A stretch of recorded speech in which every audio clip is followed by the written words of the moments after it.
दोस्तों ये वीडियो बहुत ज़्यादा इंपॉर्टेंट है। बीम के बारे में समझना एक साइट इंजीनियर के लिए भी इंपॉर्टेंट होता है और अगर घर की कंस्ट्रक्शन करवा रहे हो उसके लिए भी इंपॉर्टेंट है। तो आज बीम का समझोगे क्या, पहले मैं समझ लूँ। बेसिक में आपको समझाने वाला हूँ। पहले मैं आपको साइट पे ले जाऊंगा, प्रैक्टिकल वहां दिखाऊंगा। बीम सिंपली सपोर्टेड बीम क्या होता है हमने सिर्फ थियोरटिकल पढ़ा है आज तक, तो साइट पे जाएंगे वो देखेंगे। फिर हम एक आपको प्रैक्टिकल टेस्ट करके दिखाऊंगा। फिर हम मिस्टेक्स देखेंगे कि क्या क्या गलतियां की जाती हैं किसी बीम में, वो चीज़ देखेंगे। और फिर मतलब बीम के बारे में टोटल इस वीडियो में सीखने वाले हो, तो कंप्लीट वीडियो देखना बहुत ज़्यादा इंपॉर्टेंट है फ्रेशर्स के लिए। ऐसा प्रैक्टिकल नॉलेज फ्री में कोई नहीं देगा, सिर्फ सिविल साइट विजिट पे मिल रहा है, तो कंप्लीट वीडियो देखो। ये हमारा एक कॉलम आ गया, ये हमारा एक कॉलम आ गया। तो यहाँ से हमारा सपोर्ट स्टार्ट होती है, मतलब ये हमारा एक सिंपली सपोर्टेड बीम आ गया। तो सिंपली सपोर्टेड बीम क्या कहता है? Simply supported beam tension zone होता है वो नीचे हो गया, कंप्रेशन जोन ऊपर हो गया। ये चीज हमेशा ध्यान रखना। सिंपली सपोर्टेड बीम हमें ये कहता है। तो अगर हमें लैब प्रोवाइड करना है तो कहाँ हम सिंपली सपोर्टेड बीम में लैब कहाँ प्रोवाइड करेंगे?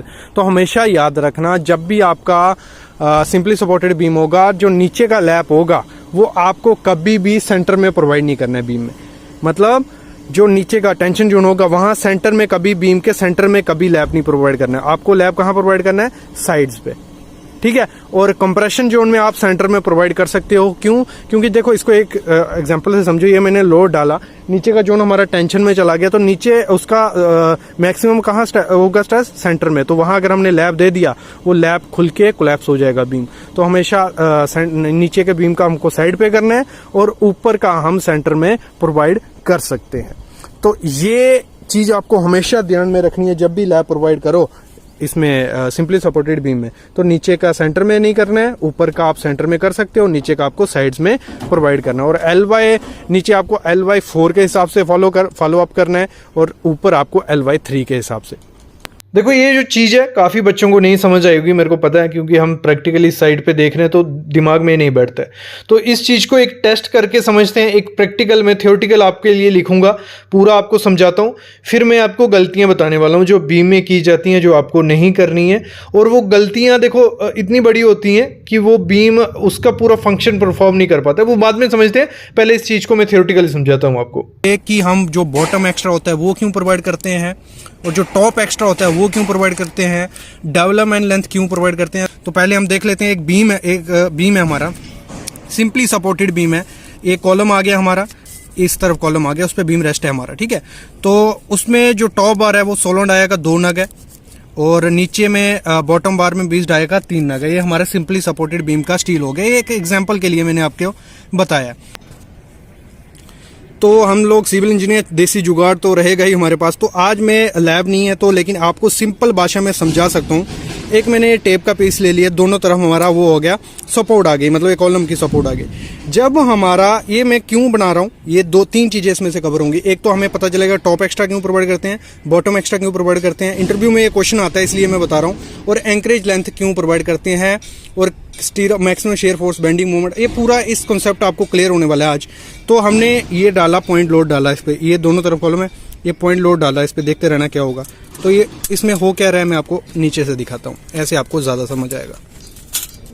तो ये नीचे दब रहा है और वहां से ये ऊपर उठ रहा है, मतलब इस तरफ हम इधर इस पे लोड डालेंगे यहाँ, तो यहाँ से ये नीचे दबेगा, यहाँ से ये ऊपर उठेगा और नीचे बाहर निकलने की कोशिश करेगा। अगर मतलब ज्यादा लोड हम इस पे डाल दिया तो ये बाहर निकलने की कोशिश करेगा, ये निकल गया, ठीक है। तो इस पे समझ गए ये क्या था। अब भी हम आते हैं थ्योरेटिकल पे, उधर आप अच्छे से समझ जाओगे कि मैं क्या बोल रहा हूँ आपको। देखो हमने किया क्या, यहाँ जब लोड आया तो कुछ आपकी ऐसे इमेज बनी उस स्ट्रक्चर की, जो हमने टेप की एग्जांपल ली थी, कुछ ऐसे आपका वो बन गया, ठीक है, ऐसे बन गया। तो इधर हुआ क्या, इधर हमारा बना, मैं आपको दिखा देता हूँ 1 मिनट। इधर हमारा बना सैगिंग हुई, यहाँ पे सैगिंग मतलब नीचे डाउन हो गया, और हमारी यहाँ क्रिएट हुई पॉजिटिव बेंडिंग मूवमेंट, देखते रहना अभी। और यहाँ हमारी हॉगिंग हुई, मतलब यहाँ दबाएंगे तो यहाँ से उठा था, तो ये होगी हमारी नेगेटिव बेंडिंग मूवमेंट। और यहाँ हमारी हॉगिंग हुई, मतलब हॉगिंग बेंडिंग मूवमेंट हुई। और इस तरफ भी हमारी नेगेटिव बेंडिंग मूवमेंट क्रिएट हुई और हॉगिंग हुई। क्लियर? तो अभी इधर से हमें आइडिया लग गया कि जब भी लोड आएगा तो हमारा जो सिंपली सपोर्टेड बीम होगा उसके फेलियर के चांसेस कहाँ, यहाँ होंगे, इस एरिया में ज्यादा होंगे। तो इसलिए हमें इसको काउंटर करने के लिए क्या यहाँ एक्स्ट्रा बार प्रोवाइड करना पड़ेगा, कर्टेल बार और बॉटम एक्स्ट्रा बार। और यहां पे हमारा क्या हुआ, हॉगिंग हुआ, मतलब यहां लोड पड़ा तो ये उठेगी चीज, तो इसीलिए हमें यहां क्या करना है, टॉप एक्स्ट्रा प्रोवाइड करना है इस एरिया में। ये टॉप एक्स्ट्रा आ गया हमारा, और इधर भी हमारा टॉप एक्स्ट्रा आ गया। ये सिंपल देसी लैंग्वेज में समझा रहा हूं आपको, ये तो समझ आ ही जाएगा अभी। ये हो गया टॉप एक्स्ट्रा। अभी आपने देखा होगा हमारी स्टीरअप, देखो हमारा कुछ डायग्राम ऐसी बनेगी। अगर इसी मतलब एक एग्जांपल ले लेते हैं, ये पूरी मैं आपको बना के नहीं दिखा रहा, ये हमने उस कॉलेज टाइम पढ़ा ही होगा, लेकिन तब का आपको इतना आइडिया नहीं होगा क्या होने वाला है। तो यहाँ हमारी मैक्सिमम शेयर फोर्स रहेगी, और यहाँ हमारी यहाँ जहाँ इधर मैक्सिमम है, यहाँ अगर हम एग्जांपल ले लेते हैं, तो अगर इधर 300 किलो न्यूटन थी तो यहाँ 200 होते जाएगी, फिर 100, और यहाँ पे आके 0 शेयर फोर्स हो जाएगी, और मैक्सिमम बेंडिंग मूवमेंट हो जाएगा हमारा, और यहाँ फिर हमारा वही सेम हो जाएगा। ठीक है, तो इस अभी इधर से समझे क्या, हम ये ले लेते हैं ऐसे एग्जांपल। तो इधर जो हमारा स्टीरअप आएगा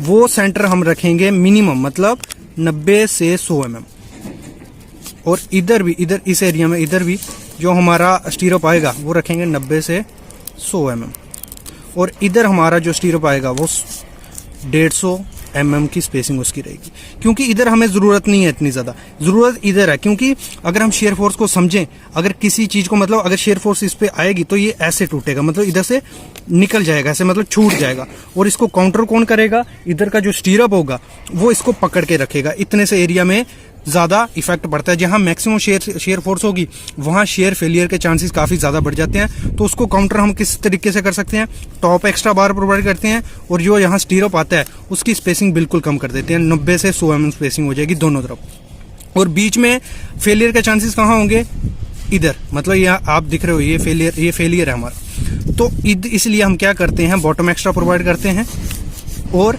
यहाँ स्टीरअप का इतना ज़रूरत नहीं है, क्योंकि शेयर फोर्स जो स्टीरअप हम यूज़ किस लिए करते हैं, वो करते हैं हम जो हमारा रीइंफोर्समेंट होगा उसको जगह में रखने के लिए और शेयर फोर्स को काउंटर करने के लिए। तो बेसिकली हमारे शेयर फोर्स यहाँ मैक्सिमम है, तो इधर हम वो प्रोवाइड कर देंगे। मतलब थोड़ा गंदा तो हो गया, लेकिन आई होप आपको कॉन्सेप्ट क्लियर हो गया होगा कि क्या मैं बोलने जा रहा था इसमें। और अभी हम बात करते हैं एंकरेज लेंथ की। जैसे आपने एग्जांपल में देखा, वो जो टेप पे मैंने लोड डाला तो वहाँ से वो भाग रहा था।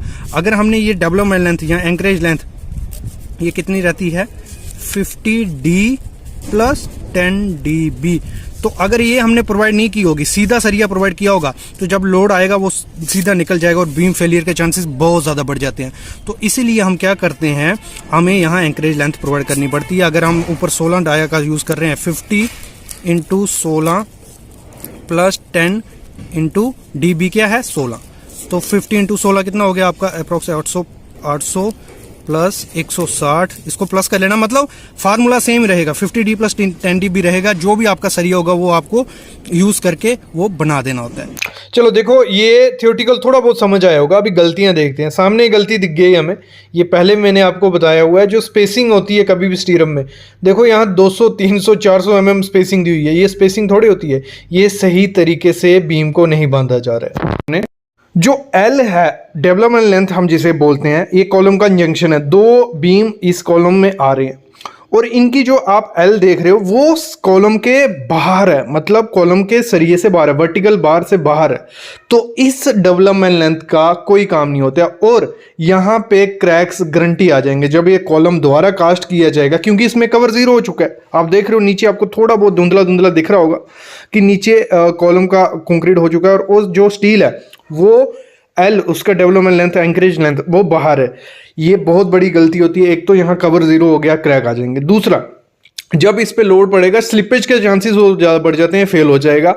तो आपको करना क्या, सिंपल भाषा में बताऊं, ये होता क्यों है, क्योंकि जो बाहर से अंदर से सरिया डालना रहेगा अगर किसी कॉन्ट्रैक्टर को या ठेकेदार को, तो काफ़ी टाइम लगता है, दिक्कत आती है। तो वो क्या करते हैं, दो सरिये अंदर डाल देंगे इजिली और तीसरा सरिया बाहर कॉलम के निकाल देंगे।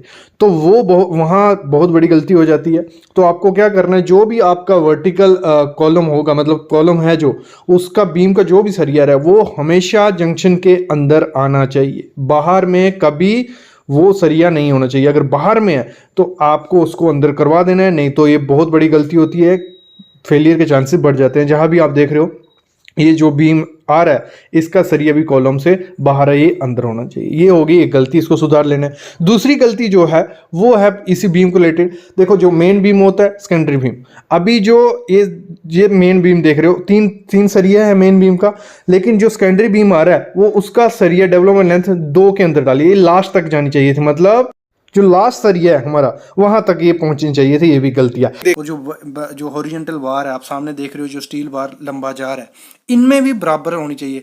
जो स्पेसिंग देखो रिंग में होनी चाहिए, रिंग में अगर आप 6 इंच पकड़ के चलो या 150 mm बोलो, वो होनी चाहिए। और जो वर्टिकल स्टील होगा, मतलब ये हॉरिजॉन्टल जो स्टील है, सॉरी, इसमें प्रॉपर होनी चाहिए। मतलब अगर 4 सरिये हैं, 400 का बीम है, तो सब में प्रॉपर वे से डिस्ट्रीब्यूट करके आपको उसमें स्पेसिंग प्रोवाइड करनी है। कभी भी इस चीज़ को इग्नोर नहीं करना है। बीम में ये बहुत बड़ी चीज़ होती है कि उसमें अगर स्पेसिंग आपने प्रॉपर वे से नहीं प्रोवाइड की तो वो चीज़ खराब हो सकती है।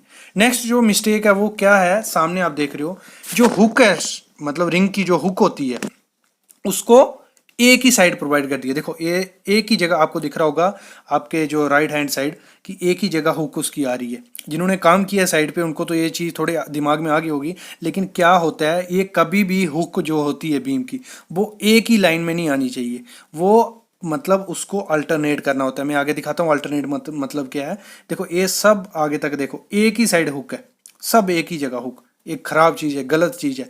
और बीच में जो सरिये, जैसे मैंने पहले मिस्टेक की बात की कि डिस्टेंस भी दोनों में बराबर होना चाहिए। देखो जो हॉरिजॉन्टल जो सरिया है उसमें ज़्यादा है और बीच में साइड साइड में कम कम। इसको मैं आपको थ्योरेटिकल भी समझाता हूँ, पहले साइड पे देख लो आपको क्या चीज़ है। देखो आपको यहाँ से अभी अच्छे से दिख रहा होगा, हुक एक तरफ हो गई है सब, बीच में कोई हुक नहीं है।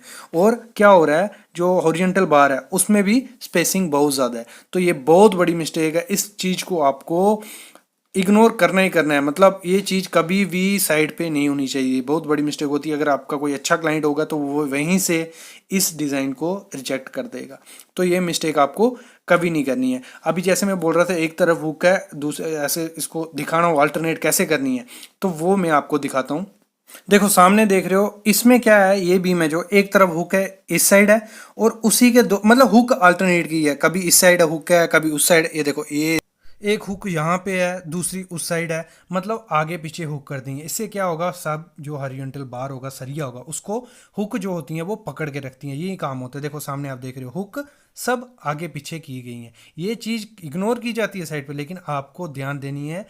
अच्छे इंजीनियर का यही काम है। ये जो मिस्टेक मैं बता रहा हूँ आपको, ये साइड पे आपको चेक करके अच्छे से प्रोवाइड करनी है। ये देखो सब जगह हुक आगे पीछे हो गई है। और जैसे हमने पिछले बीम में देखा क्या था, एक ही लाइन पे वो सब हुक प्रोवाइड किए थे। अभी मैं इसको थ्योरेटिकल समझाता हूँ, आपको समझ आएगा अच्छे से। देखो जो पहली मिस्टेक मैंने बताई थी वो बताई थी स्पेसिंग। मतलब ये जो स्पेसिंग होती है, मतलब ये रिंग है हमारा और ये बीम को मैंने दिखाने का कोशिश किया है।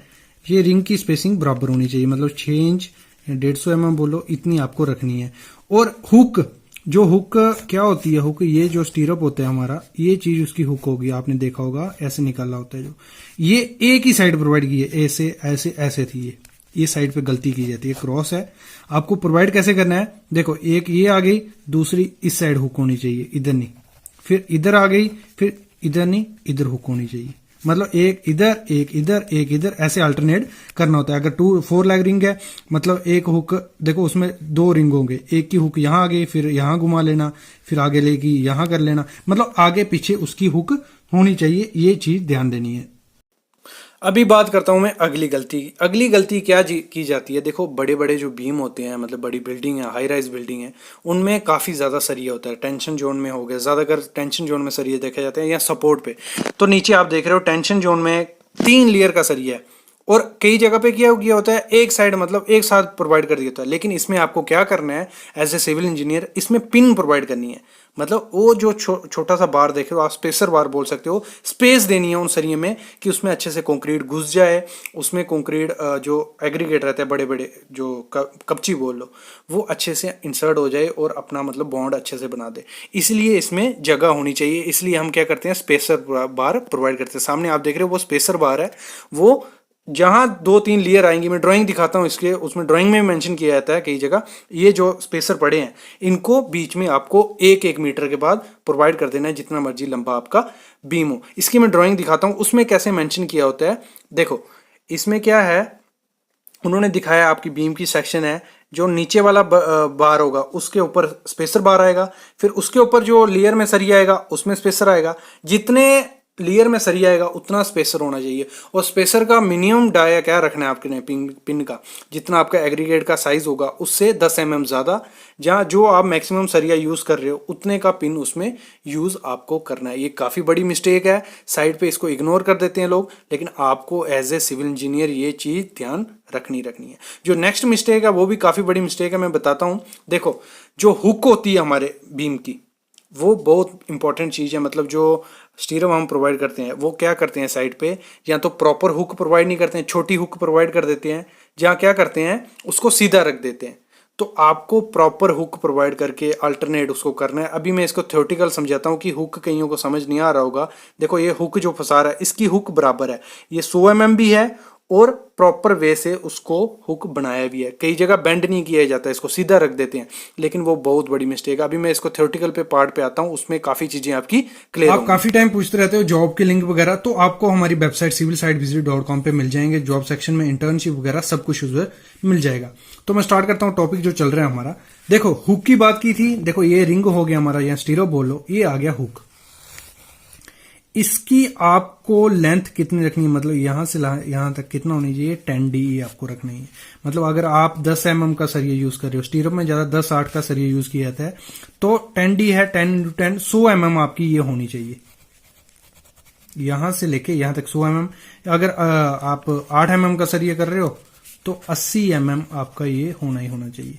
ये चीज ध्यान रखनी है। और कई जगह क्या किया जाता है, मैंने कॉलम में भी जैसे बताया था कल, इसको क्या करते हैं, ऐसे नहीं करते, मतलब इसका ये सरिया ऐसे कर देते हैं सीधा, मतलब ये ऐसे नहीं होता, ये ऐसे होता है। इसका कुछ काम ही नहीं है ये सरिया, मतलब अगर ये सरिया है, अगर इसको ऐसे ऐसे पकड़ेगा नहीं तो काम ही नहीं है। अगर सीधा रखेंगे तो वो एंकरेज उसको नहीं मिलेगी स्टील बार को।